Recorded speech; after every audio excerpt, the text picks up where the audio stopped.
In Chicago, you know that all sports rock. The Bears, Hawks, Bulls, Cubs, and Sox. Pick your favorite, you can choose. As long as the Packers lose. For everything you need to know, it's Bill Swerski Sports Talk Chicago. Bill Swerski Sports Talk Chicago. Hey everybody, welcome to another edition of Bill Swerski Sports Talk Chicago. This is your hosts, Alex and Sean. On this episode, we're going to be talking about some Bears news, and we know the Super Bowl contenders, and we'll talk a little Bulls, a little Blackhawks, maybe a little baseball, but first, I'd like to thank our sponsor, the Rockford Ice Hogs. If you're not familiar with the Rockford Ice Hogs, they're the AHL minor league affiliate of the Chicago Blackhawks. What does that mean for you? You get to see the stars of tomorrow today at family-friendly, affordable prices. The season is going on right now. So make sure you head on over to icehogs.com, get yourself a hat, shirt, jersey, tickets, and more. Tell them Swerski Sports sent you. Alex, we now know the participants in this year's Super Bowl. It will be the San Francisco Brock Purdy's versus the Kansas City Taylor Swifts. How are you feeling about it? You remember the last time the Chiefs and the 49ers faced each other in the Super Bowl? Yes. You know, it was February of 2020, Yes. and it was an election year. You remember what happened a month or so later? Yes. Let's not go through that again, please. But in all seriousness, I really like this matchup. I think that seeing Brock Purdy lead his team to a Super Bowl, it really is an amazing story. And, you know, you can watch and look at what Brock Purdy has done all year. And you can look at the highs, you can look at the lows. And, you know, obviously in the first halves of both playoff games, whether it was against the Packers or against the Lions this past week, you know, you saw some shakiness. But when the time came to lead his team to victory, he's delivered. And I think that's pretty remarkable. Meanwhile, you have Pat Mahomes making his fourth Super Bowl in the past 5 years and a chance to win his third. I do want to say something, though. It was not the offense that led the Chiefs into the Super Bowl. It was that defense. Right. I mean, I don't think the Chiefs even scored in the second half. It was. I mean, what they total 17 points? Right. They won 17-10, right? There was 17-10. Yeah. And I mean, basically what you saw was you saw the offense hum early in the game. They got their lead. The defense did its thing, and Pat Mahomes didn't make any mistakes. That's kind of just how it happened. Yeah. I mean, you know, I know the narrative is going to be, oh, to win a Super Bowl, to be a consistent contender, you need a Patrick Mahomes, elite quarterback. And you know what? Like, that does solve a lot of things. But, you know, you look, and the only year that Pat Mahomes was in the Super Bowl and lost, it was the team with the better defense won that year. And this year, it wasn't his offense that led them to the Super Bowl from the AFC Championship. It was that defense. Defense is still important, and it has to come up big. And, you know, although everybody except for the Bears front office feels like the Bears should have gone with an offensive head coach, we've seen that corner start to turn where you don't automatically go with a young offensive mind to be your head coach. We're starting to see some defensive coaches getting hired again. That corner is turned. Doesn't mean I agree with that for the Bears and their situation, but you are starting to see that tide turning a little bit. Well, you know, I think the other thing too is, you know, you talked about the defense, and yes, defense is very, very important still, obviously. And I feel like part of the culture that Andy Reid and Pat Mahomes create in Kansas City is, you know, on both sides of the ball, whether it's offense or it's defense. I mean, that team just, when the lights are brightest, that's when they shine. I mean, it's just, they don't let the pressure get to them. They find ways. I mean, look at the week before. That was a shootout for most of that game in Buffalo.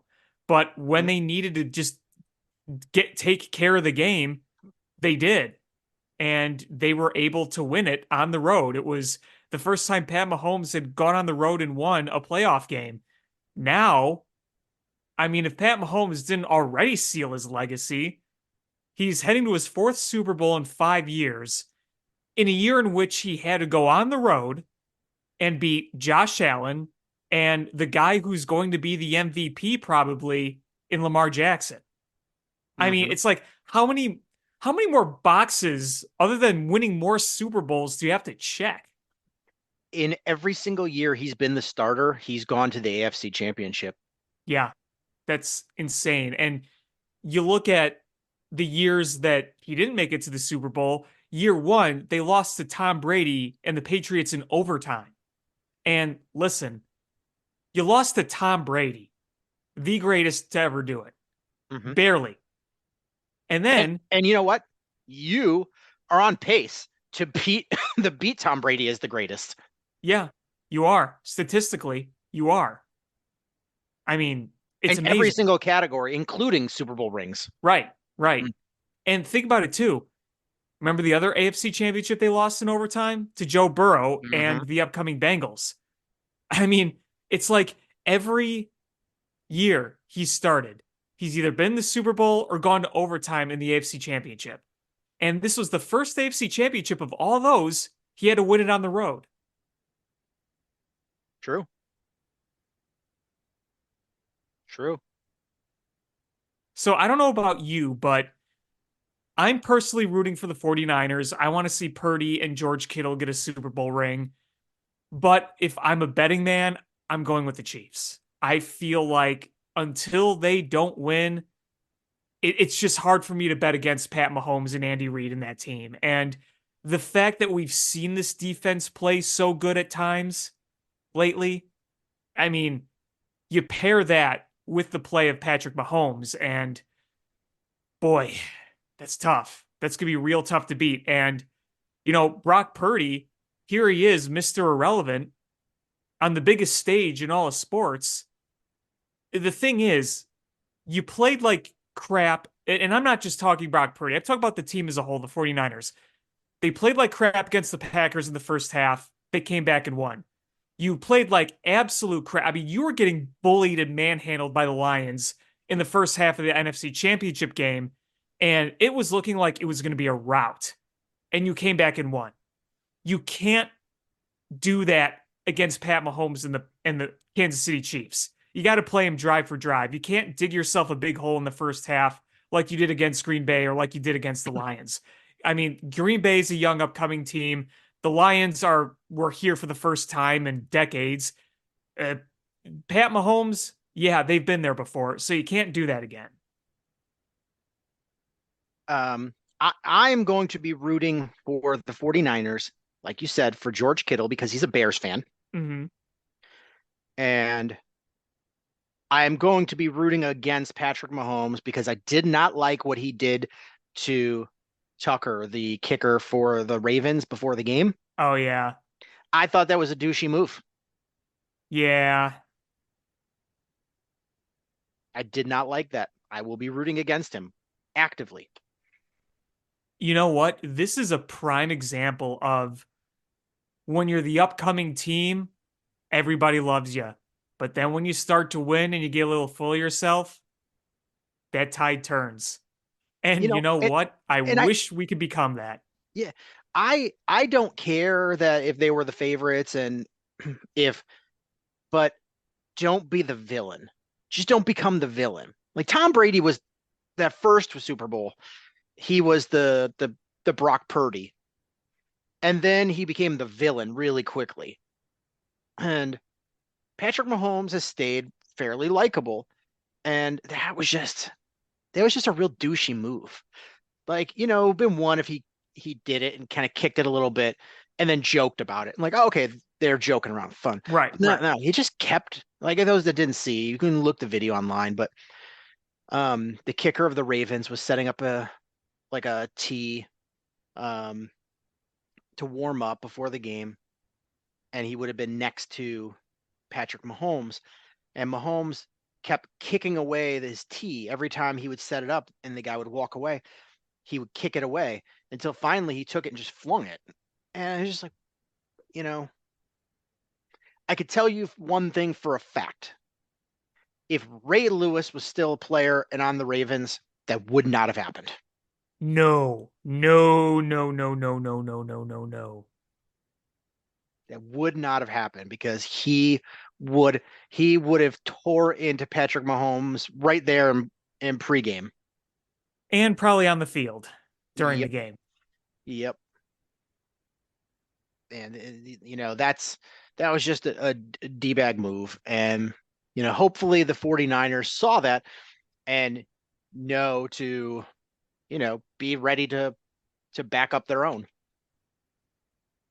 Well, like I said, you can't dig yourself a hole if you're the 49ers if you want to win.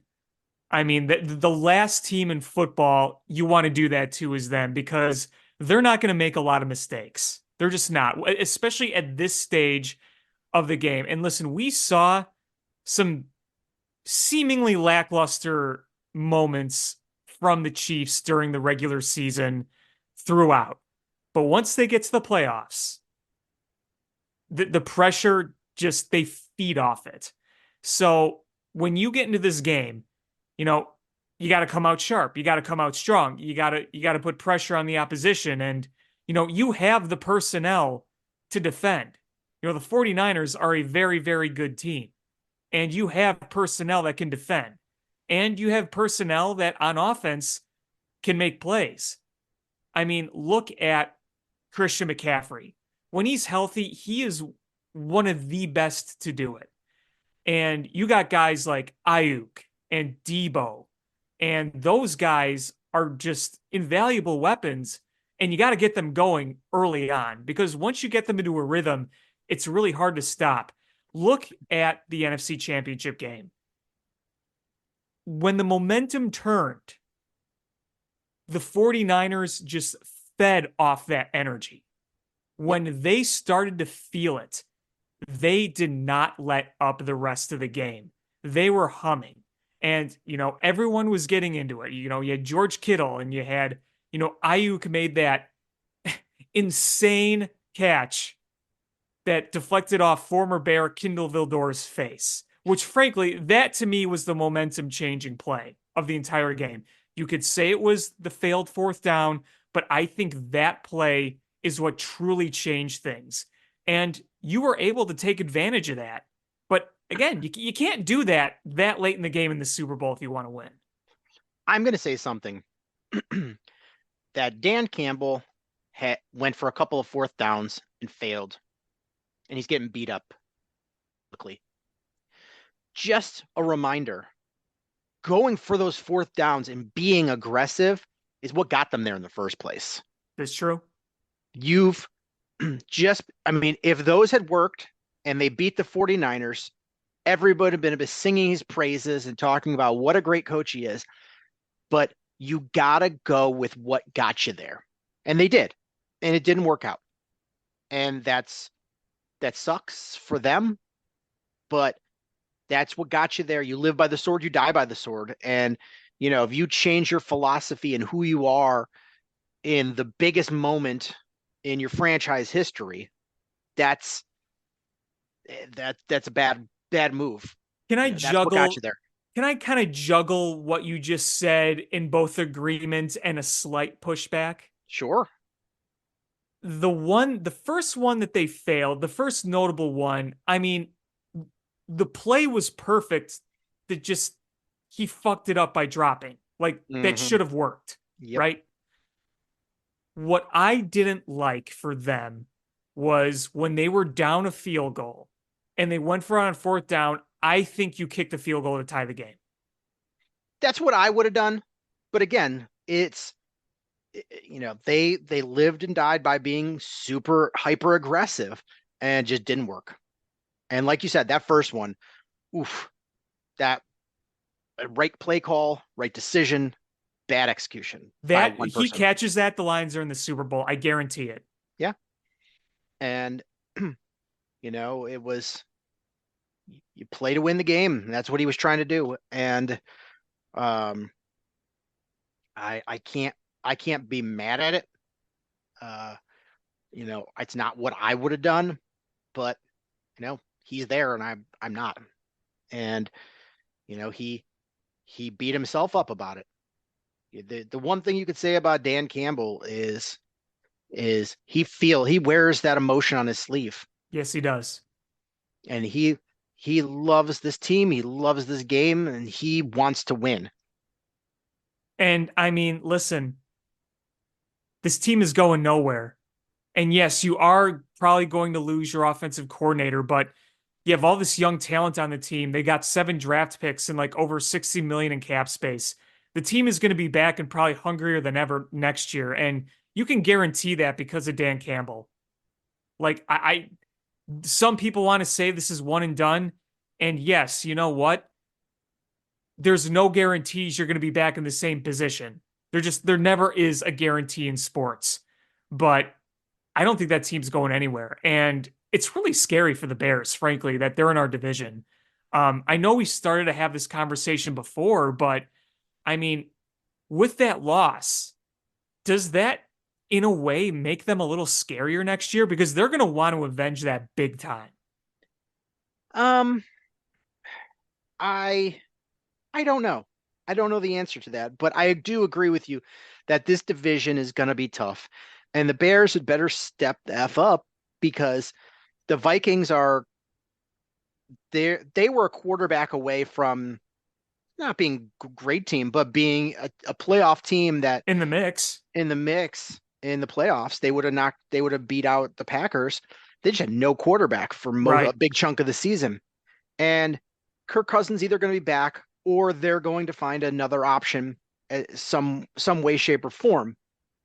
And so they'll be competitive. The Lions are going to be competitive. And the Packers are going to be competitive. And if the Bears can come out and do in this offseason what they have the potential to do, not saying they will, the potential is there between potential moves with your draft picks or either the players you pick in those or the capital you get from making the trade and your new offensive coordinator and the cap space you have. Like, you should be competitive next year, and you have the potential and opportunity to be competitive. It just everybody's got to do the right moves. The front office has to make the right decision. The coaches actually have to have everybody prepared to play, and the players got to execute. And if that's the case, the NFC North is going to be the best division in football. And I just feel like we're at the biggest disadvantage of at least 2 or 3 of those teams. That's what scares me is just, I mean, you already put yourself at a disadvantage. You know, Matt Eberflus is not better than Matt LaFleur or Dan Campbell. And I know the Bears played the Lions really well this year. I know. But And, I do have one question, if I may ask. and I'm going to add in there that Matt Eberflus is not as good as the head coach of the Vikings. No, he's not. He's the weakest head coach of the 4, and it's not even close. It's a country mile. And again, I referenced the Bears playing the Lions well this year, but here's my question. It's just an honest question, and I don't know the answer. Is it because the Bears personnel matched up well against the Lions, or did the Bears kind of just catch them at the right time when they were in that somewhat lull the Lions were in that season? I'm just Uh, wondering. I a little column A, a little column B. It's matchups, and the the the Bears fare really well against teams that are aggressive, that are trying to make big strikes, and that's what the Lions are. The Lions want to make big strikes, and the Bears are able to contain that. You have to be a methodical team. That's why they really struggle against the Packers, Mm-hmm. because the Packers run the ball extremely well, and they are able to just drive down the field with short and medium passes. Yep. And then when the Bears have to counterpunch with, we got to take away the run and we've got to shore up our middle of the defense, that's when they take the top off the ball and beat you deep. And the Bears just aren't matched up well. They match up pretty well with the Vikings, but that was just because the Vikings were decimated with injuries. So, I would argue that Matt Eberflus is the best defensive coordinator in the division, Sure. but he is the weakest head coach. Right. Right. And Shane Waldron is going to have to be the X factor. He's going to have to be one of the better. The benefit is that the offensive coordinator of the Lions is rumored to be, he's going to be the head coach of the Washington Commanders. And it seems like that's what's going to happen. So Shane Waldron is going to have to be right there with Matt LaFleur as the best offensive coordinator in the division for the Bears to come out on top. Yeah. And I don't know if that's going to be the case. I'm hopeful and I really have my fingers crossed, but you don't know. No. And the one benefit you do have is the Bears are going to be playing a last place schedule. Yeah. I mean, that is something you want to take advantage of for sure. And I mean, even if you do have an easier schedule, if you want the playoffs, you're going to have to beat your division too. Yeah, you have to. I mean, you got to win at bare minimum to get in the playoffs, at least 3 games against your division. Oh yeah, at least you have to be at least 500 in that division. Yeah. Yeah.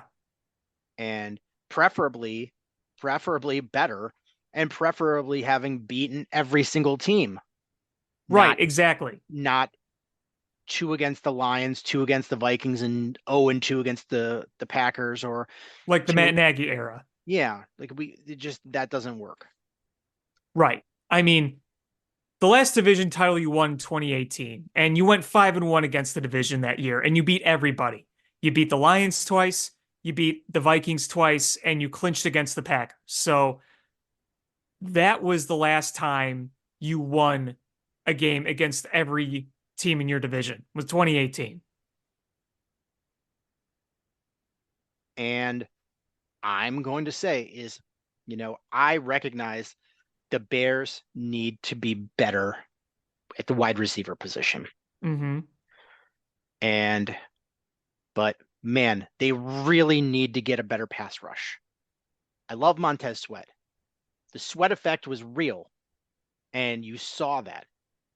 But it was mostly with the back 7, your linebackers and your defensive backs. That's where you saw the effect from Montez Sweat. Sure, you got some more pressure on the quarterback because it was better than 0. Like the 0 pass rush you had before you brought him in was just ridiculous. And Ngakwe was an absolute bust. But you need somebody on the other side of Montez Sweat to really bring the heat. Yeah, he can't do it all.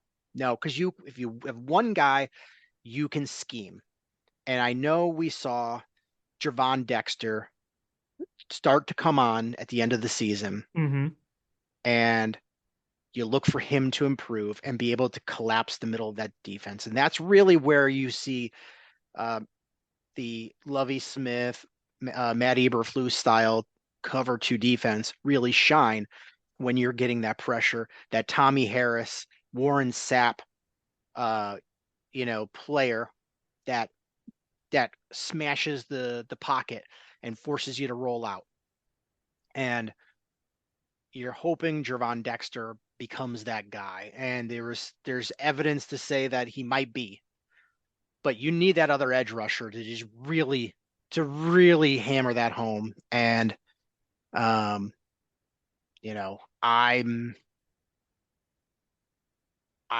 you're in the opportunity now to be able to draft the best edge rusher in this draft with your second first-round pick. Yeah, and I mean that's what I was gonna say too, is that if they drafted one really early on, I would not be surprised at all. In fact, I think it would be a pretty smart move. Yeah, I mean, there's this won't be a draft where there's where the edge rushers are like number 1 overall or top 5, but there's 3 really good ones in this draft, and it's Dallas Turner from Alabama, and he's more of a 3-4 outside linebacker, but he's really good. The guy that I'm head over heels with is Jared Verse, who carried Florida State on his back. He's awesome. And then there's Latu Latu from the edge rusher from UCLA, who's really good too. Mm-hmm. And you've got 2 guys right there. And regardless of what you do with that first overall pick, whether you trade back, whether you keep it, you have the opportunity to get who you feel is the best edge rusher in this draft with your second pick. And if they trade back and they have 9 and 12 or 9 and 6, you still can the best edge rusher in this draft. If you keep it and draft a quarterback number 1, you have the opportunity. And honestly, with that 9 pick, I don't think your top 3 wide receivers are there. And the way this kind of plays out is I've probably done 100 simulations, and the way it just keeps playing out is those quarterbacks are going to go early, the couple quarterbacks. Then you've got 3 wide receivers that are going to go top 10, probably top 8. And you've got some offensive linemen. So it's prime for the Bears to be able to take that edge rusher and really, and it's not like they're not good. They're just, there's a lot of times where those top edge rusher is going top 3, and you are getting value there by them being ranked, 10 to 15 in the top overall picks. Right. Oh yeah, throw in Brock Bowers, the tight end from Georgia. He's going to go high too. So if you're the Bears with that number 9 pick, assuming you stay there, regardless what you do with 1, that 9 pick, you're probably staying there. And like I said, you're probably not getting Marvin Harrison Jr. or Malik Neighbors or Rome Odunze at wide receiver. And you're probably not going to pick an offensive lineman there. I'm not saying they're not good, just might be not a value pick for what you need. Like you have other positions of greater need. And so you reach a little bit on the edge rusher, but I think it's the right choice. Because the only positions at that number 9 spot that are worth drafting there are offensive tackle, quarterback, that 1 tight end, which I still not big on drafting tight ends that early, wide receiver, cornerback, and edge. And assuming you're bringing back Jalen Johnson, you don't need cornerback. It's either going to be number 1 overall or Justin Fields as your quarterback, so it won't be there. I think you'll probably draft an offensive lineman, but not that high. And the wide receivers, I think, will be gone. So it just makes sense that you're going edge rusher there. Yeah, totally. But there are 2 Bears things I wanted to talk about. Mm-hmm. The first one is we hired a defensive coordinator. And it's somebody that's not new to us. He used to be a coach on the Bears staff under Lovie Smith. So it is Eric Washington, and he comes from the Lovie Smith tree. And he was the defensive line coach during Lovie's era under Riverboat Ron. And then he was the assistant head coach, defensive line coach of the Buffalo Bills. That means Buffalo really valued him because they made him an assistant coach, which meant that you had to promote him to be able to hire him away. He was also a coach at Northwestern, so again, more ties to the Chicagoland area, and he does have play calling history, but I am assuming that based on this hire, Matt Eberflus is going to continue the play calling. And Kind of seems that way right now. Yeah. This guy is going to be the guy that implements the system and helps be a teacher to the young players. Yeah. I think that's kind of where it's pointing to based on what we're reading. So, I mean, and I'm not mad at it. We saw the defense be very good under Eberflus, and Washington comes from, background in that cover 2 system. So it's not like doesn't know it very well, but he's coached under different systems. So he's going to be able to bring in some outside perspective as well. yeah, I mean, that's the hope that it can keep building, getting better. I think that adding more talent, obviously, as we alluded to earlier, will obviously help continue make the pass rush better. And if that pass rush becomes truly elite throughout the season, then the job of the secondary is going to get much, much easier. So, you wonder with this new scheme coming in, if you get more pass rush, are you going to blitz more? How's that going to work? And, you're probably not going to have Eddie Jackson next year. So, you're going to be replacing him. And I mean, most of what your defensive foundation is going to be there going forward. You're going to have Brisker, Gordon, Stevenson, Dexter, Sweat. Those guys are going to be all back. And then, TJ Edwards, Tremaine Edmonds. So you see who you add.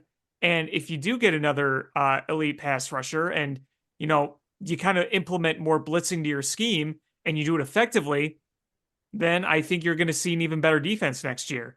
But I just wonder what kind of play calling is going to happen next year with Matt Eberflus when you do build this up. Are you going to blitz more? Are you going to implement that more in certain situations? I don't know, but I'm sure they're going to be on the same page about it. And I'm sure that during the interviews, they wanted to see who was on the same page with what they were envisioning. So I don't really worry that much about the defense going into next year, just with what groundwork you already have in place and the fact that it's going to get better. Yeah, I just want them to, what separates a top 5 defense from a top 10 defense, that defense around 10, 11, 9, and, 1, 2, 3, 4 is that ability to be aggressive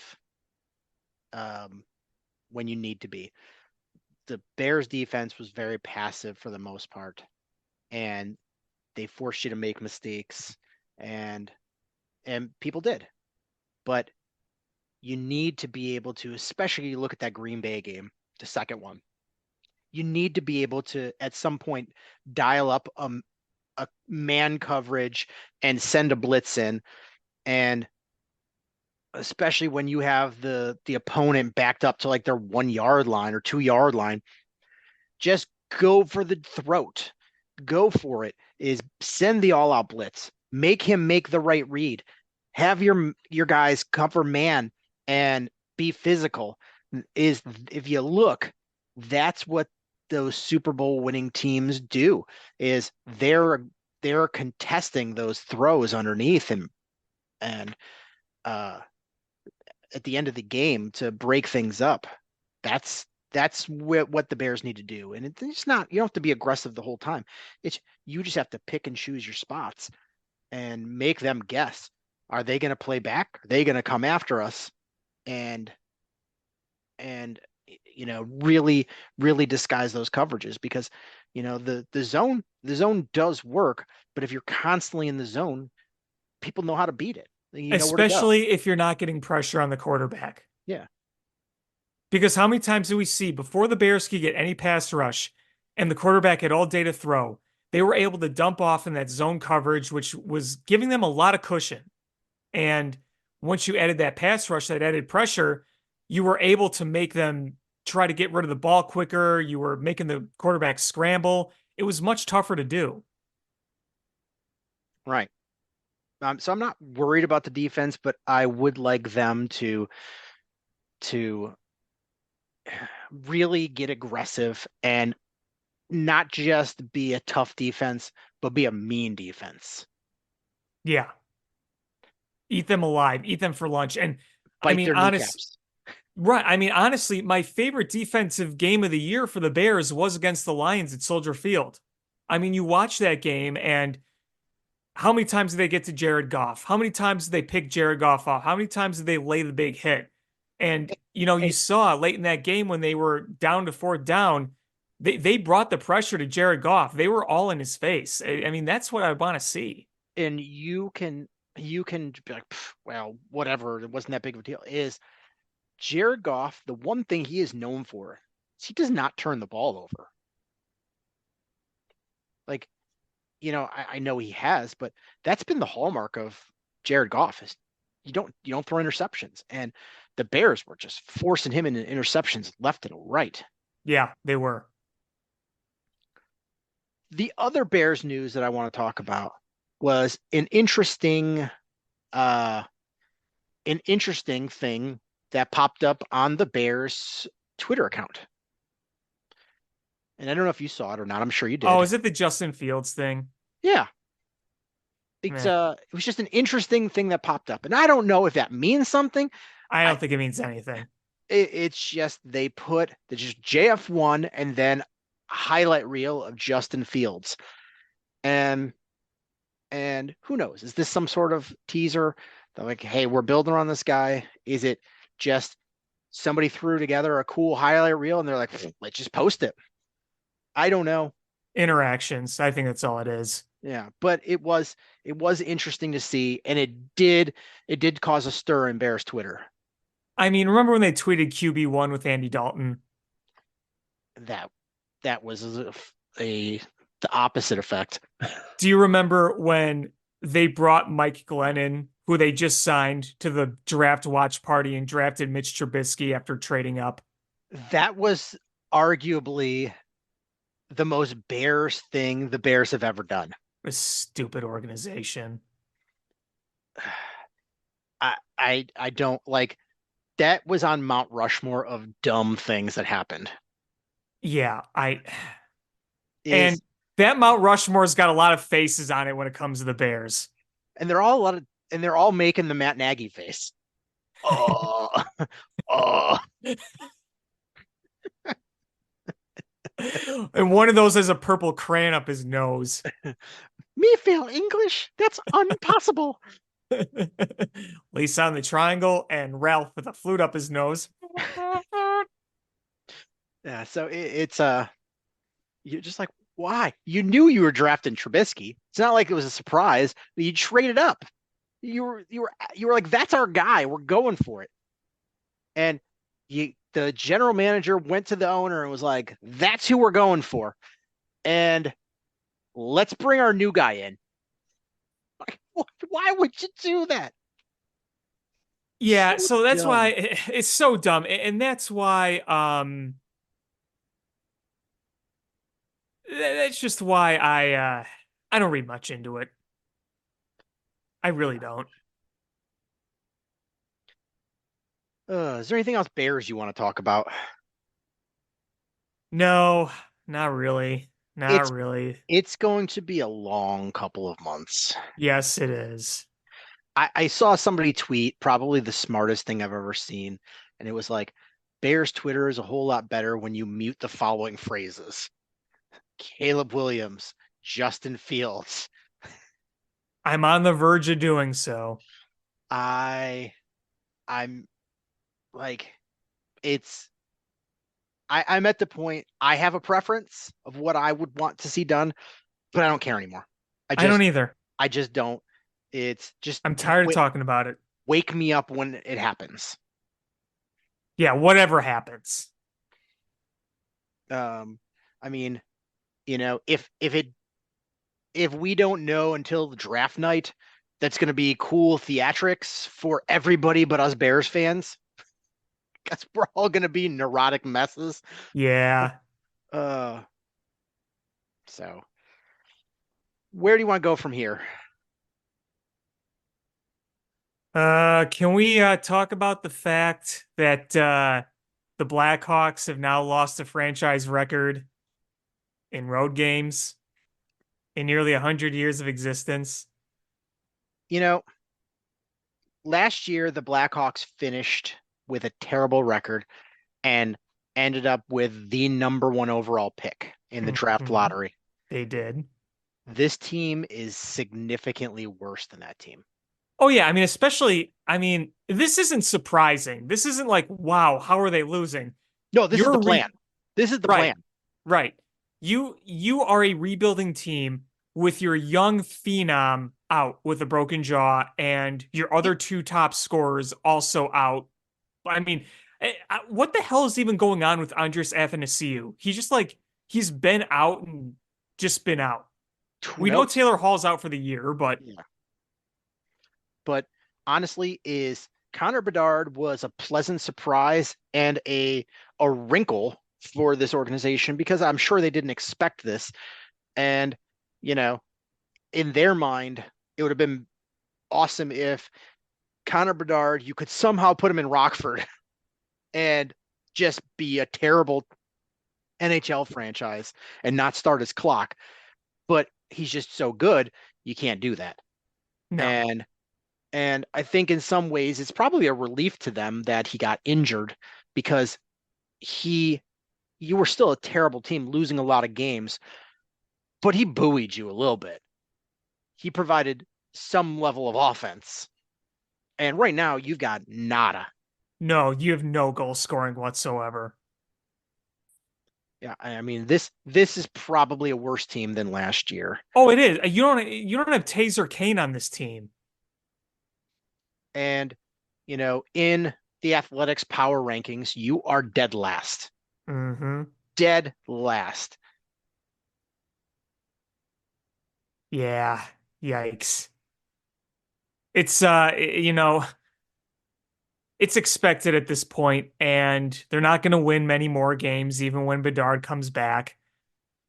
You're just not going to. You know what's wild is this team is like so bad.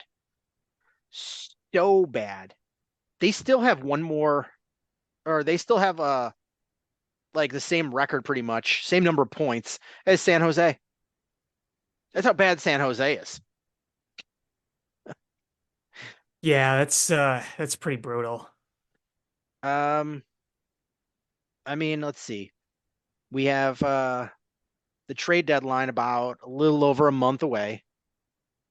And we've re-signed to a 2-year extension, Dickinson, 2-year extension to Foligno, 2-year extension to Mrazek. So probably the odds of them getting moved very low. No, you're not trading anybody of note. So honestly, I'm just like looking through, eh, you know, who who could you trade? Colin Blackwell? Tyler Johnson? And you'd get what, packing peanuts Yeah, for that? I don't I mean there's really just nothing to trade. And at this point, you need to have bodies on a roster. Oh yeah. I mean, I wonder if the Blackhawks this is an opportunity to just add players as like a salary dump to get draft picks where you're given salary cap space to a team that's trying to get somebody of note and it for you've got the cap space to absorb it and You just need bodies. You're saying you're taking on a contract in exchange for draft picks to give a team salary relief. Yes. Yeah. And providing you with somebody that's got a pulse and plays professional hockey. One of the Blackhawks going to sign Phil Kessel. Oh, Phil Kessel. Um, but you know, you're. I recognize that a few years down the road, there's probably going to be a pretty bright light at the end of the tunnel. Oh yeah, I mean that's the whole plan. But man, the path to get there is real dark. Real dark. It's a long path. I mean, because Oliver Moore is at least a year away. Sam Rinzel's probably 2 years away. Drew Comesso's 2-ish years away. And who the hell knows what the hell's going on with Lucas Reichel? Yeah, it's not looking good. And I mean, I feel like at this point, the solution has to be an off-season solution, right? Yes. Like there's going to be no light, light going on mid-season. This is going to have to be an off ice, off season type solution. Yeah, it's really hard for me seeing the light just suddenly turn on. But I don't want to give up on him yet. I don't either, but it's not looking good right now. I mean, he's going to be a restricted free agent at the end of the season. I think so.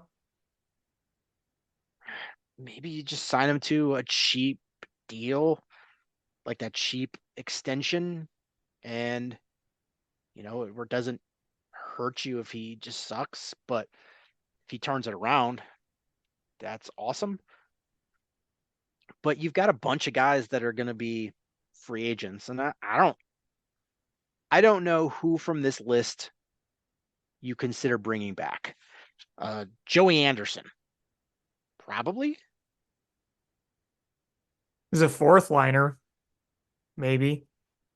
I mean, that's the goal. The problem with the Blackhawks is they're taking a whole lot of bottom six guys and making them top six guys out of necessity. Right. And that's just not a good place to be.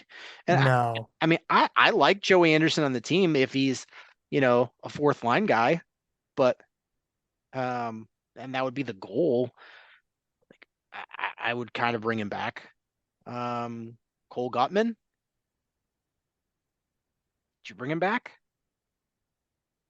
Meh, give or take.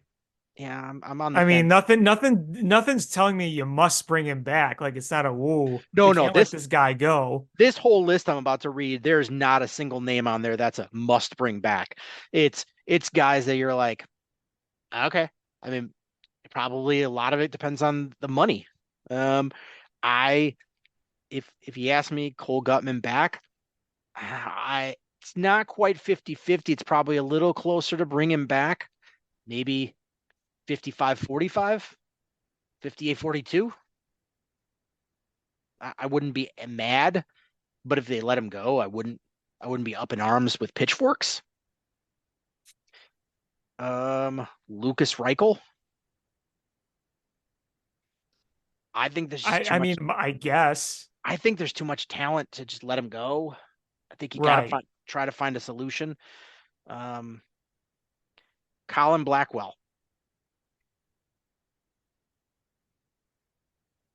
Uh, I mean, yeah, probably if you want center depth. Yeah, I would probably lean towards bringing him back. Tyler Johnson. Mm, I think he's a veteran, but I probably lean towards no. yeah, Like he I hasn't mean, he hasn't been bad. I just 13 points, 9 goals. yeah, he's probably I lean towards no. Mackenzie Entwistle. I probably lean Meh. towards no on him. Yeah. Not much there. 5 points. Reese Johnson, Meh. Boris Kachuk,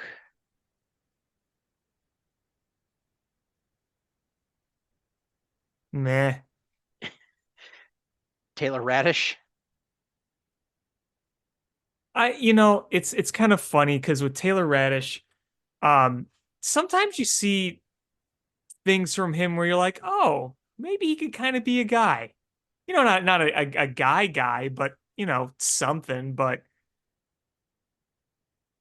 I'll put that as a maybe. Okay. Jared Tenorti. Nah. Like, I mean, at times he's been good. Just you feel like the young players are gonna just lap him really quick. Right. Right. So I just think it does not work out. And Nikita Zaitsev, Just another meh. And it just, I I mean, have no strong feelings here. he's a guy that, I mean, we brought him here as a salary cap dump. And I think he's exceeded the expectations we had. That's not a lot. Right. Um, yeah, it's a bunch of meh. So there's these guys. You're like, that's a good thing about being bad. When guys come up for contract, and if they don't bring him back, you go, okay, all right. It's just very factual. Do you know who the leading scorer on the Blackhawks is in terms of points, not named Connor Bedard? Don't say Corey Perry. No. I don't know. Jason Dickinson, who's actually He's played had a good year, pretty and well this year. I Yeah. was happy. I was happy. The three guys that I think you needed to give extensions to, you did. Hmm. And not that they're world beaters. Like Mrazek he's a he's a fine goalie. He's not an elite goalie, but you didn't pay him elite goalie money. No, you didn't. And I mean, the fact that he's got a 91 save percentage on this team, it's pretty good. I mean, all things considering. Um, And but you probably paid him more per year than he would have gotten on the open market. Is you paid him because you have the cap space and you need a veteran goalie to be here. right, he's not necessarily going to be your regular in futures to come, but I mean, you have a veteran available. I mean, So, next year he's like, unless Soderblom just figures it out. I don't know about that. I don't think so either. I think he got his opportunity and just did not work out. So I'm expecting he's probably going to be the backup goalie next year as well. So Mrazek will probably get the lion's share of the work next year. The hope is that Drew Commesso is up that second year. Right, right, right. The Yeah, hope. I'm looking at Arvid Soderblom's numbers. The goals against average is 407. Just he's been a little rough this year. Yeah, and save percentage 874. Yeah. Yeah, Yeah. and you've got goalies in the pipeline. You do. It's just It's right. they're just far down. So you know, I'm hoping the Comesso is that guy in 2 years. That's it's Mrazek and Comesso, and you ease that transition throughout the year. You know, you start giving the heavier load to Comesso and ease him into the league. That's the hope. Yeah. I don't know. I mean, that might be a little aggressive, but it's that's probably your fingers crossed moment. You would think. Man, you're talking right now and I'm looking at these stats. Just, oh boy. You know who, Seth Jones is top 5 in points on this team? Yeah, he eats up like half of their salary cap too. Yeah, no kidding. So you get Nick Foligno is 4 with 18. Seth Jones is 5 with 15.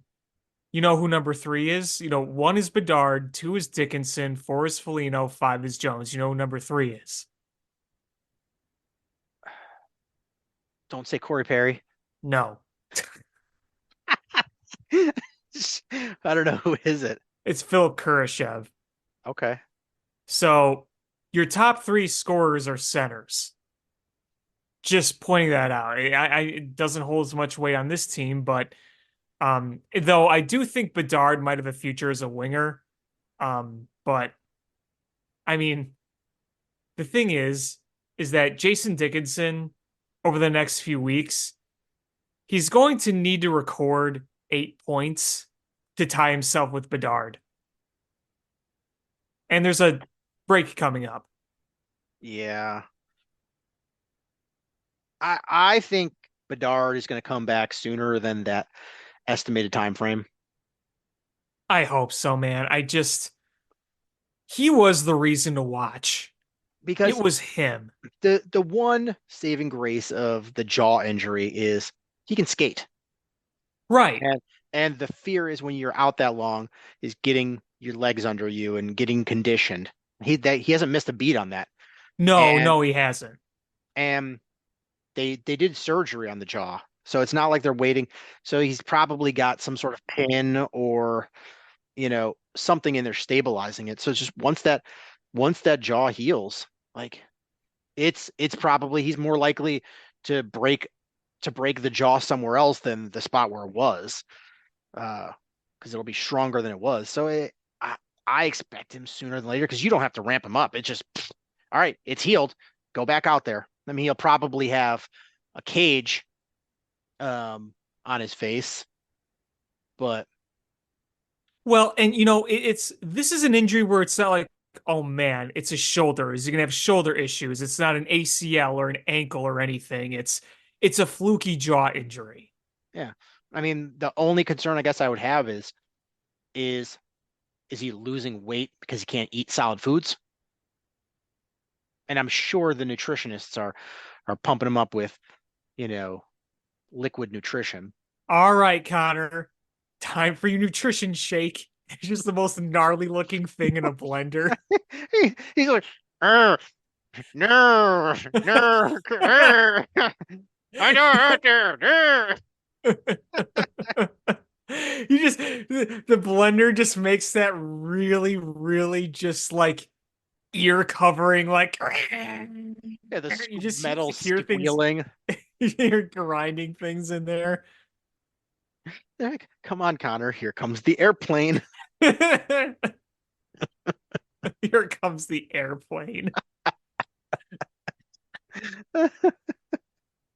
Oh, poor Connor. I mean, he's a tough kid. He wants nothing more than to get back out on the ice and start playing again. I mean, he's going to do everything he can to come back as soon as possible. Yeah, it's gonna be medical telling him when he can go, because if you ask him, he'll probably be ready to go anytime. Oh yeah, if there was a game tonight and it started in 5 minutes, and if it was up to him, he'd be getting those pads on and getting ready to go out there. There's no doubt about it. Oh, absolutely. Come on, Connor, you didn't have your second dessert shake. No. Oh God, I'm just picturing him just doing commercials for like old ladies shakes afterwards. It's like, my favorite was the oatmeal banana. It came in a vacuum sealed bag like this. He's like, all you got to do is snip the bag in one corner and just drink away with a straw. The box literally just says just add water. Nothing else. He pours it a little glass and ting ting ting ting ting ting ting with a spoon. It's like a Metamucil. That ain't Lipton iced tea. It's a little thicker than that. He's like it tastes great, it's nutritious, and it keeps you regular. It's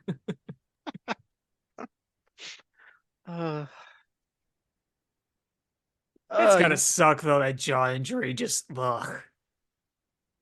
I'm just so mad that like, of course that happened. Of course it had to. Yeah.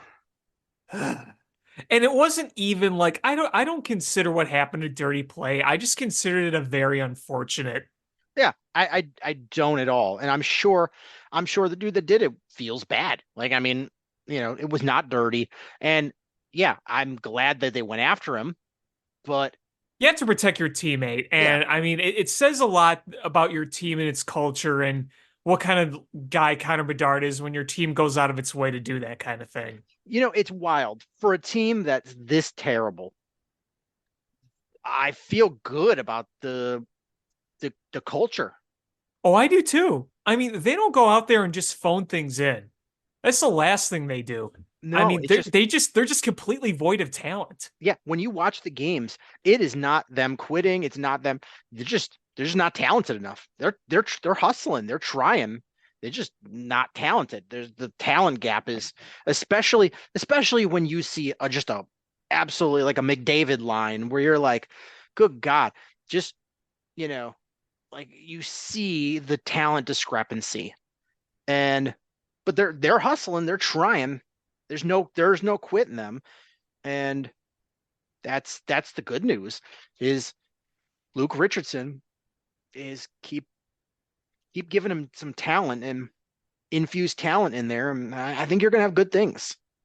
And, I mean, even look at a lot of these. I mean, they've been doing nothing but losing games lately, but you look at a number of those losses, they were not all of them, obviously, but a number of them were close. I mean, they lost 1-0 against Calgary the other night. They lost a close one against a really good Canucks team where they just couldn't put the biscuit in the basket. But they didn't lose to the Canucks or to Calgary like 6-0 or anything like that. And sure, they've been blown out a number of times, and yeah, it's gonna happen. Yeah, But I mean they got I shut mean, out by that Oilers 3-0, but like um, it was the power play and they just they just couldn't mount any offense. And they did I mean, I thought they did a good job of keeping that pretty close. yeah, I mean, they did everything they could. I mean, this is the problem is like they can't score. Zero against the Flames, zero against the Oilers, two against the Kraken, zero against the Canucks. And it Uh, seems like some of the games they do score in are the games they actually get blown out in. Because the Kraken kicked their butts the other day. yeah, that one was a tough one.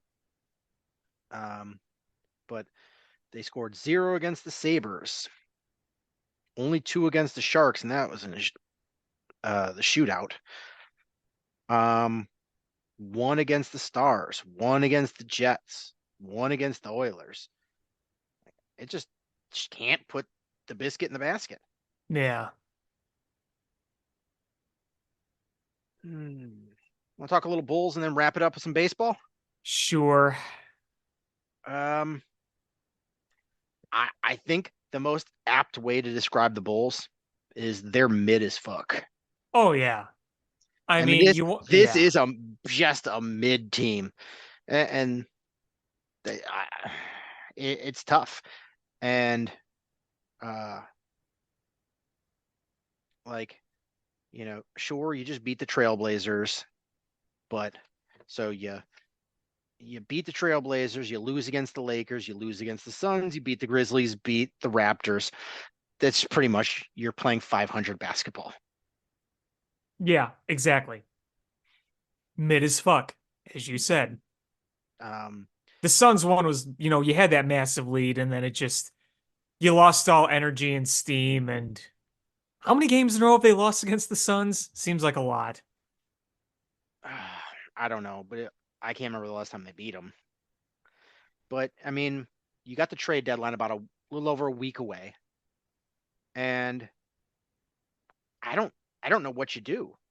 Uh, you know, Doesn't seem like the Zach LaVine interest is there around the league. And even if you do sell him, you have that gut feeling at the moment right now that it's going to be for pennies on the dollar, all things considered.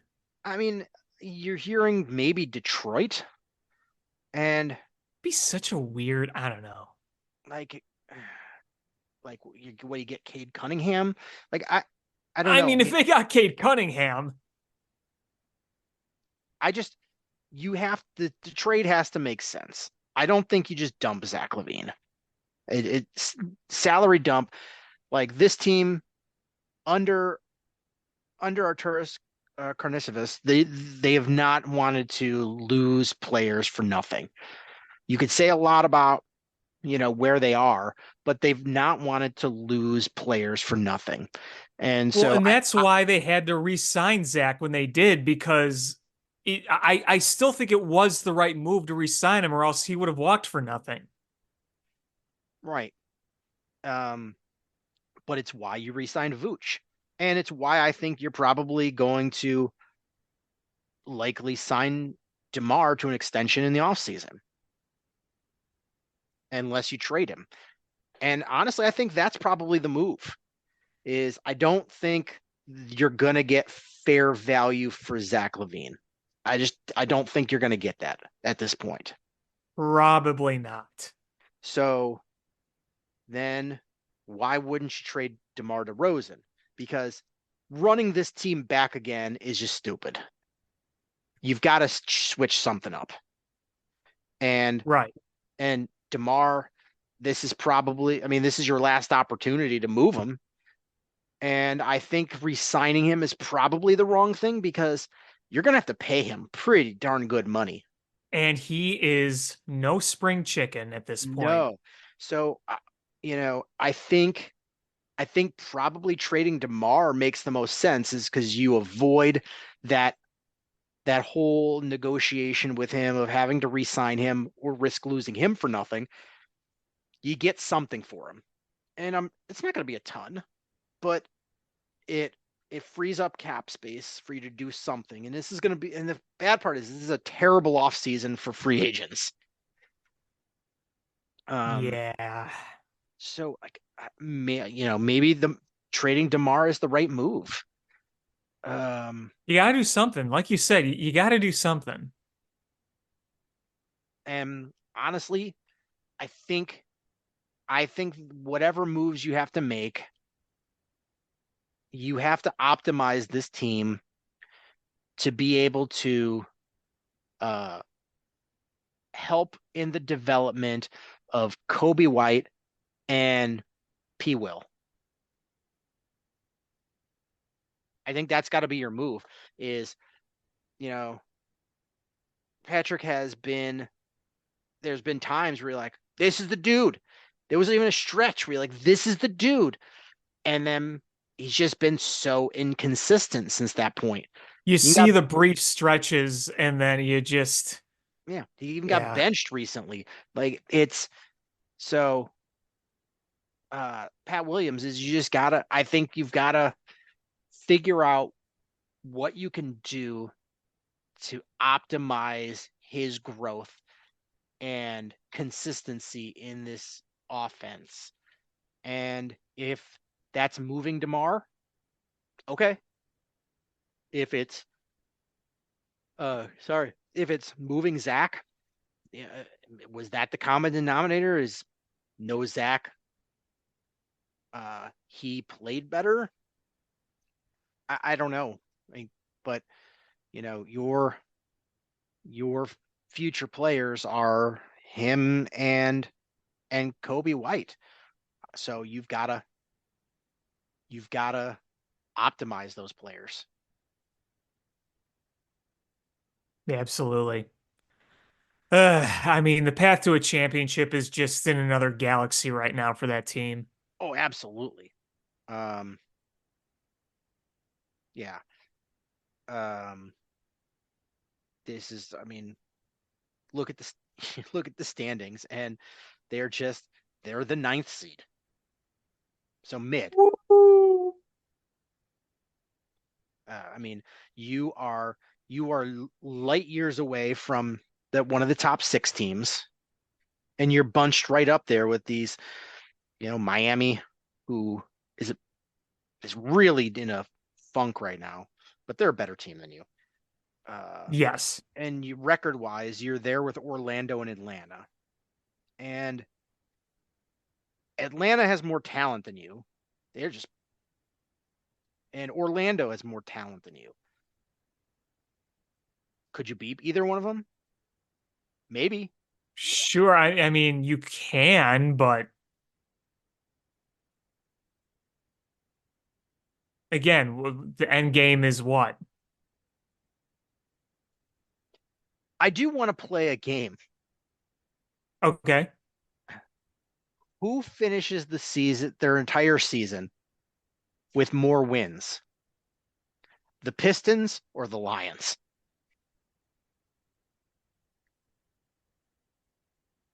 The Lions would they win 13 games or 12 games? The Lions won. I think they won 11 in the regular season, Was it and 11? then Are you counting playoffs? I'm going to count playoffs because Okay. yeah. So Detroit. I'm sorry, Detroit won 12 games, and then they won 2 playoff games, so it's 14. Okay. And um, the Pistons won their last game, so they're on a 1-game win streak. They won. They pulled a massive upset against the number one West team in Kansas, in OKC. And on the day the Lions lost the NFC Championship. So insert Thanos meme. Did the Pistons win? Yes. What it cost? The Lions trip to the Super Bowl. Uh, so you're on pace for like 11 wins, 10, 11 wins if you're Detroit. Imagine an NBA team winning less games than your local football team. Yes, and 82 games versus 17. It's wild. The Yeah. Pistons are terrible. Yeah, It's that's brutal. And uh, it's a good question. I mean, it's legitimately possible. I mean, they could also have less wins than Michigan too. That too. I mean, it's just the thing about the Pistons is like, no, they're not built as a good team, but like, look at all those young guys they've drafted over the past few years. When you have guys like Cade Cunningham, like, it's like, you might not be good, but did you really expect a team with this amount of young talent to be this historically terrible? It's No, crazy. no.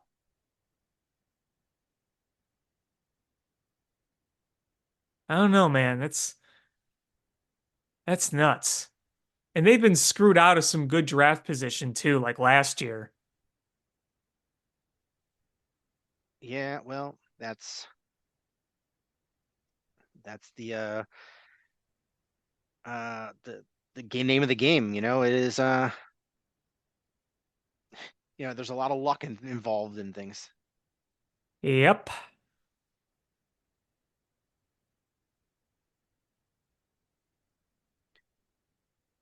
All right, should we wrap this up with some baseball talk? Sure.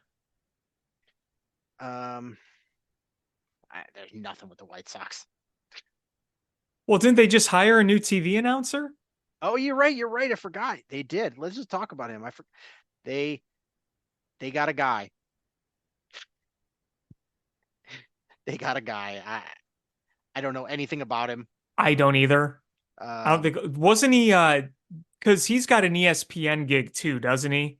yeah, he's done stuff for like different sports.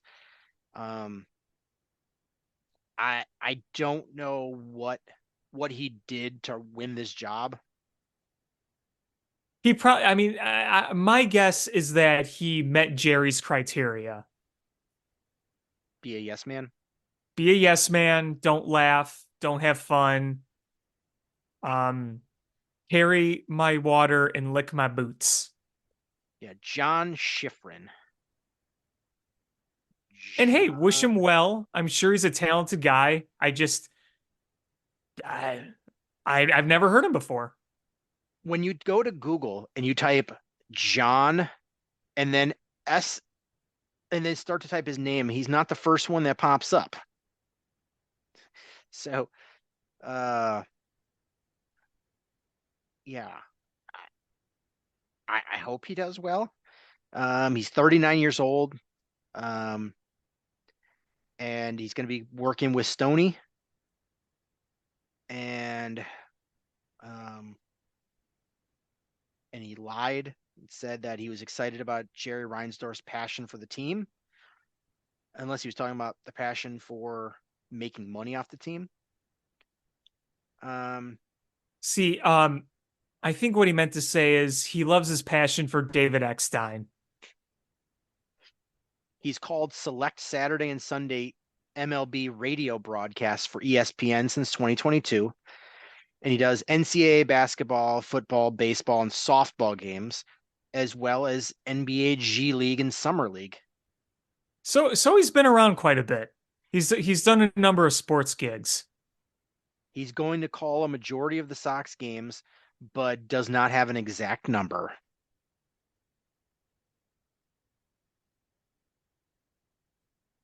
You think Len will still do those Sunday games or whatever? I don't know. He was also a pitcher for Dartmouth. Don't we know another yeah, I pitcher did from read Dartmouth? that. Kyle Hendricks. Yeah. Wonder if they Yeah. know each other. Yeah, I was wondering that too. Because I think they were a few years apart, but Yeah, but I think if you go from Dartmouth baseball, you probably keep up with people. oh sure, like if you're a notable alumni, I'm sure you're connected. Yeah, so that's I wonder. That'd be interesting. um, but yeah, the White Sox fans don't seem so excited about it. I mean, I don't think that I think the sole reason for like the lack of enthusiasm is just people don't really know much about him.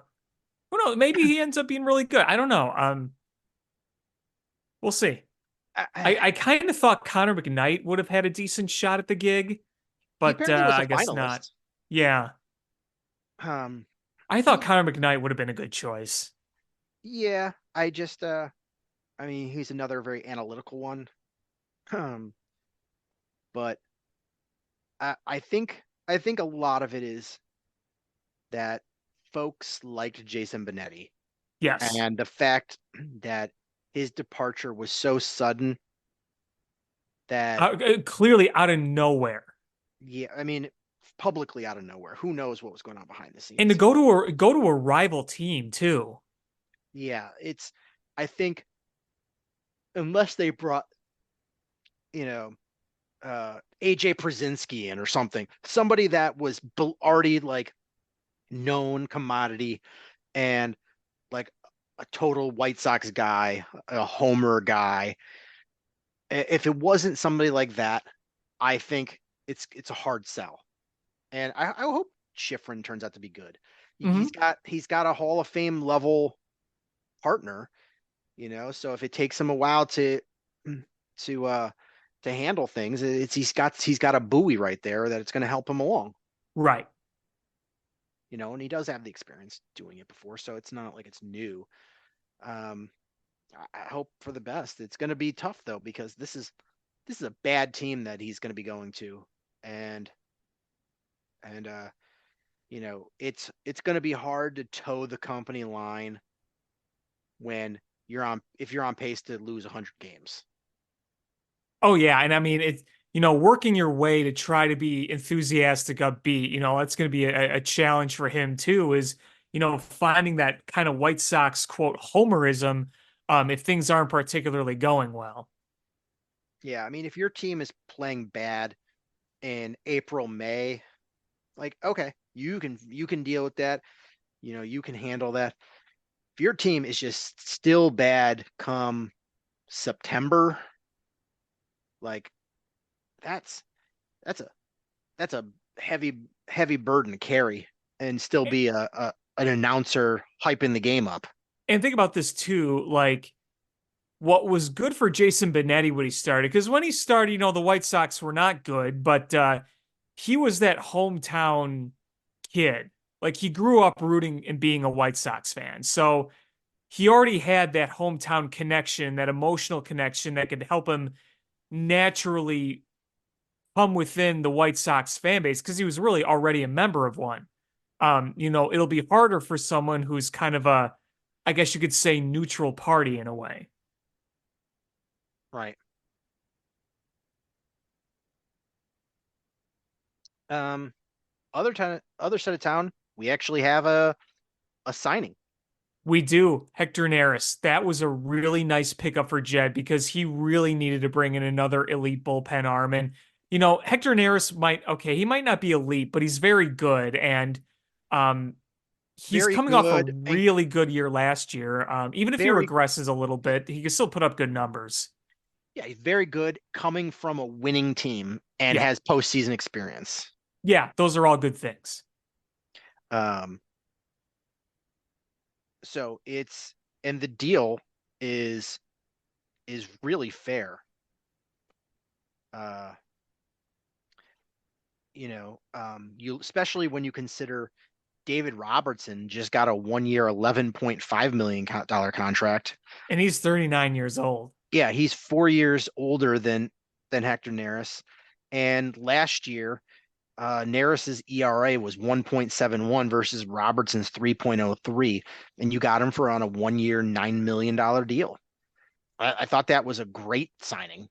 Well, it kind of goes with the Cubs' MO is they don't like to give big money to relievers. The last time they did was Craig Kimbrell, but you look around that and a lot of their bullpens have just been built with a combination of veterans they get a good value and guys they just find within the organization. So, no, they didn't pay $100 million for Josh Hader. As effective as Josh Hader would have been as an addition to this bullpen, you knew the Cubs weren't going to pay for that kind of thing. You just knew it. Right. But, I think this was a solid deal. I mean, sure, he's on the back nine of his career, but he still has something in the tank. He had a good season last year. Yeah, for sure. So, yeah, no, I mean, and I was getting a little concerned because relievers were starting to go off the board, but yeah, the Cubs stepped in and made this move and feels good to have a little bit of that insurance in the bullpen with another experienced arm. But one of the people that there was a lot of rumble about with the Cubs potentially signing, ended up signing with a division rival. So Rhys Hoskins ended up signing with the Milwaukee Brewers. I'm I don't like that. But just annoyed he went to the Brewers. yeah, I'm fine if the Cubs didn't sign him. It's just I didn't want him to go to the Brewers. He's gonna slug over 1,000 against the Cubs. You just know it. But it makes you feel like the Cubs feel like Michael Busch is going to be their first baseman. And that move better work, man. That's all I'm gonna say. Better work. I mean, here's the thing is the fear is that Michael Busch is a quadruple A player because there's nothing else for him to prove in minor leagues. Right. He won the minor leagues. It's can he translate that into the majors? Right. And there might be a little PTSD from the likes of like Zach McKinstry in recent years, though I think it's fair to say Bush has a higher ceiling than McKinstry. But, we're wondering the same thing about Matt Mervis, too. Is that the same case? Is just another 4A player? And I think it's natural to worry that. I thought the trade was very interesting when they made it, but they're putting an awful lot of stock into it. Yeah. I mean, the thing is, you've got options at first base. Not a ton right now, but should you make the signing of Cody Bellinger, that you've got options to play first base. So if he does fail or if he does have struggles, you're not forcing him to sit in there and just take that abuse for the whole season. Right. But there's still quite a few. I mean, we're getting close to pitchers and catchers reporting. We're like 2-3 weeks away, and there's still quite a few notable free agents that are left on the market. Yeah, and I would not be surprised if this Bellinger stuff, I mean, it could end tomorrow, it could end after the Super Bowl. I don't know. But at this rate, would you be surprised if it ended after the Super Bowl? I wouldn't. I wouldn't. but I'm going to throw a name out there that I don't love the idea, but I also don't hate it.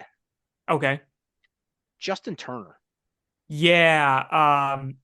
I really liked that idea last year. Really, really wanted him last year. And this year, I don't know if the fit's as there, and he's another year older, but I wouldn't necessarily hate it either. You know, like I think the talent's there. I don't think he can play that third base every day, but he doesn't need Right. to. I mean, you still have Madrigal, you still have Wisdom. You've got people. I just don't want any of those guys being the regular. Um, and Justin Turner, even if he's not playing every day, coming off the bench to pinch hit, I like that veteran bat as a pinch hitter. Um, Right. so I'm warming to the idea, and I agree with you. I think it made more sense last year, but I, I think it could make sense this year because you've got some versatility there. Is like I said, you've got Madrigal, you've got Wisdom. Bush can play over there in a pinch. I don't like his defense over there, but he can play. And Justin Turner. So you're not you're not screwed with injury or if needing more veteran days. And he does give you that veteran presence and pretty darn good bat. Um, and I don't he's not you're not going to sign into a long-term deal. It'll be a 1 year, a 1 and 1, and not life-altering money, Right. perhaps. Um, so I think that's got to be at least on the table. Yeah, I would think so.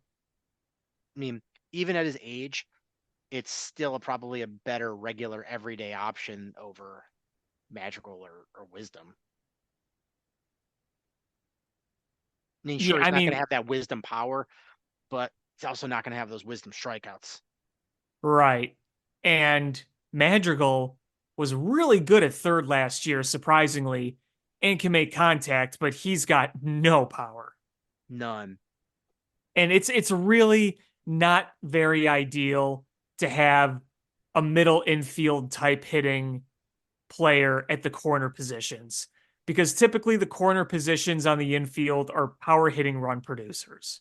Yeah, you're absolutely going to this year have more home runs from second and short than you will first and third. And that is just not in the history of baseball. That's just not normal. No, it's not. I mean, really, if you look at the Cubs roster right now, Cody Bellinger's a free agent. And you can look and say, okay, we don't really know what Magical is going to be in terms of position right now. I mean, if he were to play third, you would argue he is the number one power hitter um, of the infield. But if you don't really know, then the one that's guaranteed is Dansby Swanson at shortstop. Yep. So there's a lot of things to figure out here. Yeah, uh I I'm not happy about where I'm not nervous about where they are, but I'm not happy either. I want to see some more drastic improvement because we know right now that the team is not good enough. As it stands right now, it's just simply not good enough. Right. I mean, if you add a Bellinger and a Justin Turner, that goes a huge long way into improving your roster. Yes, absolutely. Um, But you need to do it. would I love them to sign another starting pitcher? Yeah, Oh, yeah. but I don't know if that'll happen.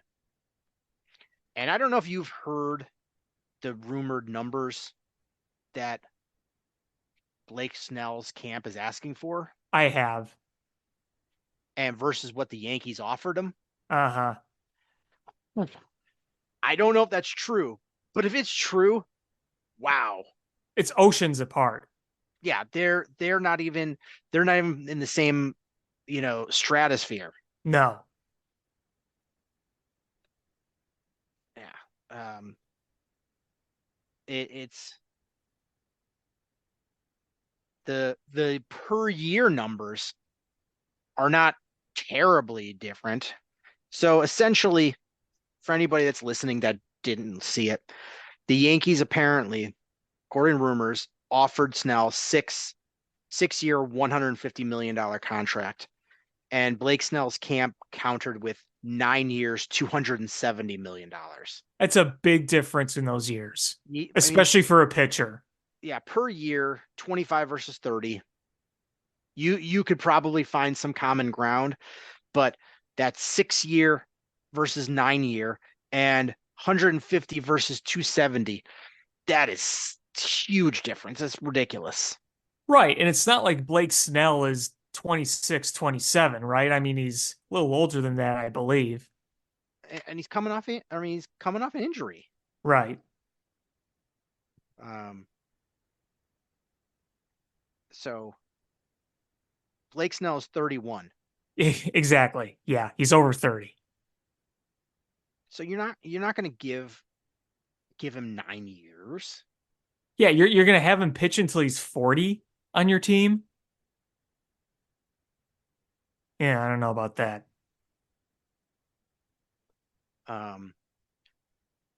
But Jordan Montgomery's still out there.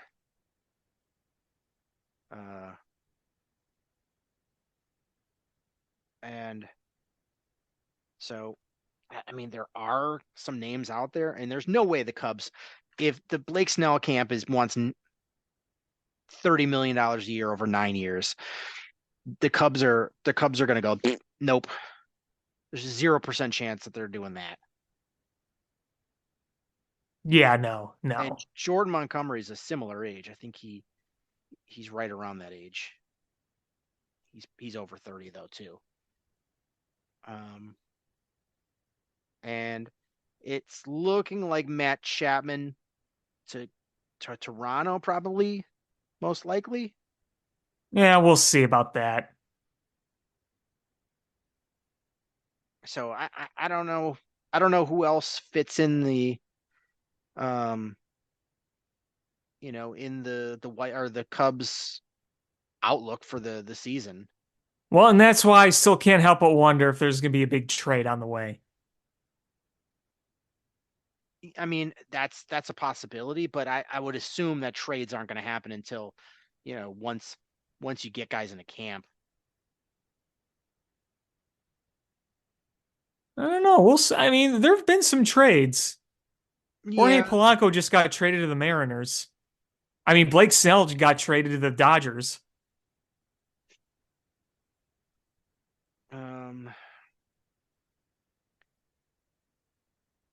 Trying to see if there's a list of the best remaining MLB free agents. And I mean, it's, kind of going back to the White Sox for a minute too. We keep hearing these rumblings, rumors. What's going to happen with Dylan Cease?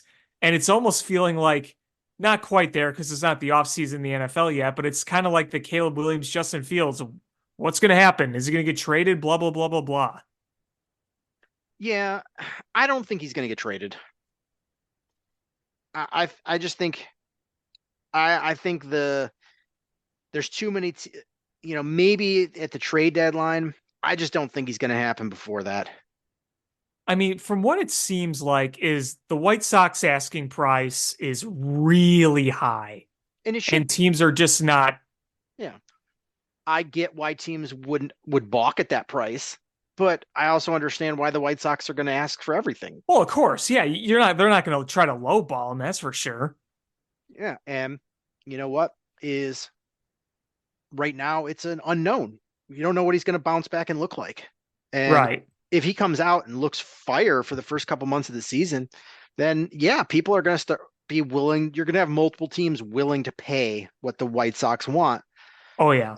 And to have a pitcher that is that caliber with that young with that many years of control left, yeah, of course you're going to pay. But if he struggles, then the White Sox are either going to have to bite the bullet and accept what they can accept, or wait till the off season. Honestly, I, you know, it's they're going to have the best idea of how he's going to project because they have him in their own house. So, looking at the best available free agents: Bellinger, Chapman, Blake Snell, Jordan Montgomery, Jorge Soler. I don't think there's any chance he comes to the Chicago Cubs. No, I don't see the fit. Justin Turner, still there. JD Martinez. I don't see that fit. Tim Anderson. Nope, that's not a fit either. There's been no rumors about him. Nothing. Just nothing, which is wild. I forget he's even a free agent at times. Clayton Kershaw. Yeah, you forget about him too. I know. I wonder if I'm surprised he just didn't hang it up. The dude's got so much money, and are you gonna at age 35? Are you gonna go try to find a new team? I guess he's trying or hoping the Dodgers re-sign him again. I mean, it's very telling that he has given so much to that franchise, and with how much money that they've poured out this offseason, they didn't or they don't, they haven't signed him. Yeah, you're definitely right. So that just tells me that dude is cooked. Gary Sanchez, not interested. Remember when he was a thing, like a legitimate thing? I do. Michael Taylor. I mean, that's a possible name if Bellinger doesn't work out. Having a veteran center fielder. Yeah, I guess. I mean, I don't love it. I'm just saying that He's not a bad player, but yeah. it would be a sorely disappointing consolation prize to come to Right. pitcher. Right. Michael Brantley retired, right? Yes. I'll throw a name out there. You're not going to like this name. Tommy Pham. No. Gio Urshela. No.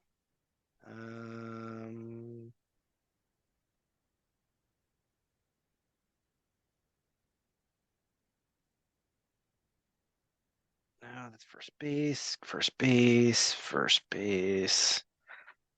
second base, first base. Yeah, that's really it. I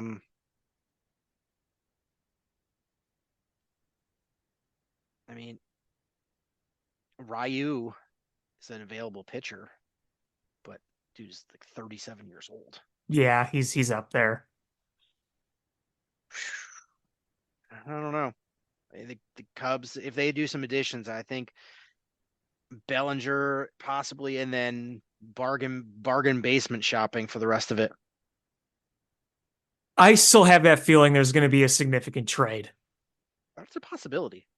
I just you have MLB Pipeline said the Cubs have more top 100 prospects than any other team the other day. Yeah, and you're not gonna bring most all of them to the team. No. There's not. You're gonna have an issue with somebody's path blocked. You're gonna have some guys that just fizzle out or injured, and so strike while the iron is hot. Well, you took the words right out of my mouth because you remember a few years ago, the two big names in the farm system were Brennan Davis and Braylon Marquez. Yeah. We've seen what happened there. I feel so bad about Brennan Davis. Yeah. It's the back is just a killer. And he's at that age now where you don't expect him to make it. Yeah, it's too bad. He's 24. I did not know for the longest time that he was Reggie Theus' son. Yeah, he is. That'd have been a super cool story. But yeah, I just think he's cooked, which is just such a bummer. Because imagine if he just had a turnaround, how awesome that Cubs farm system would be if Brennan Davis just turns it around and it's like, I am healthy, raw. Yeah, that'd be sweet.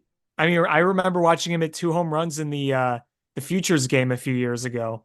Yep. Didn't seem all that long ago. Really wasn't in all hindsight. Yeah. But you just look at the numbers and just how they deteriorate quick. Yeah.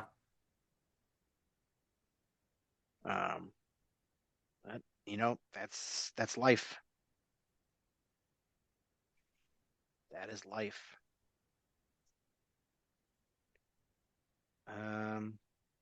Yeah. I mean, is there anything else you want to talk about? Nope, I think I've said my piece. I think that's going to do it for this episode of Bill Swerski Sports Talk Chicago. I want to thank everybody so much for listening. Please hit subscribe however you listen to podcasts, whether it's iTunes, Stitcher, YouTube, Google Play, Spotify, etc. Share this podcast with your friends. How we grow the show. Follow us on social media at Swerski Sports, Facebook.com/Swerski Sports, SwerskiSports.com, ShyFanPat2 for Alex on Twitter/X, or AlexanderJPatCreative.com for all the cool stuff that Alex does. And again, thank you guys so much for listening. Until next time, bear down. Cubs win! What a lucky break! The good Lord wants the Cubs to win! We thank Ditka and God for all they have provided. Cubs win! Cubs win! Cubs win! Oh, I don't want her. You can have her. She's a Packer fan. She can't fit in my van. And she looks like Remember, New Yorkers, smoking crack is not legal on planes. Bears 31 to -7. The Bears! Oh, when the Bears go bearing down.